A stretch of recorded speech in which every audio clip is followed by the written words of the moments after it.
ኧረ ዮኒ ሊያመኝ ነው። የቱ ጋር ነው ቤቱ? እርጉዝ? ወይኔ ናቲ ፈራሽ። አትፍሪ።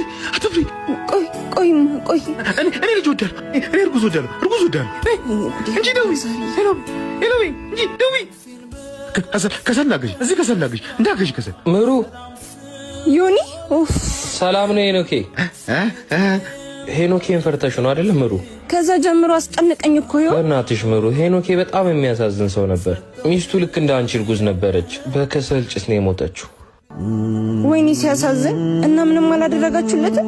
ብዙ ነገር ተደርጎለታል፣ ግን ምንም ሊሻለው አልቻለም። ለምን እኔ ባለፈው የነበርኩበት ገዳም ሙታንሳ ማር ቅዱስ ሚካኤል ገዳም አትወስዱትም? ብር እኮ ተሰብስቦለታል፣ ግን መንገዱ አስቸጋሪ ነው ተብሎ ነው። አረ መንገዱ ተሰርቶ አልቋል። አሁን እኮ ለመሄድ በጣም ቀላል ነው። አዎ እስካሁን ለሙታንሳ ማር ቅዱስ ሚካኤል ገዳም ብዙ ጠይቀናችሁ ብዙ አድርጋችሁ። በዚህ 170 ሜትር ተራራ ተቆርጦ ለአባቶች መወጣጫ ምቹ እንዲሆን ተደርጓል። የእናቶች በዓት ሙሉ ለሙሉ ተሰርቶ